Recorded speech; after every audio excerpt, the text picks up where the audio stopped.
So you remember from our previous videos, we followed the car all the way through from the beginning of when the car came in to all of the wrinkle finish coming off the cam cover and the inlet manifold, to removing the cam cover and the inlet manifold, to stripping it, to masking up, to painting it.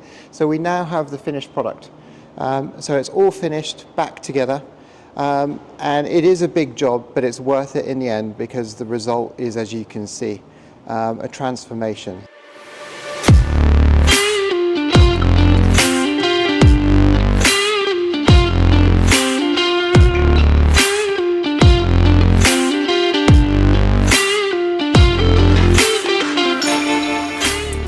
So if you have any questions about wrinkle finish or your cam covers or inlet manifolds, then please give us a ring.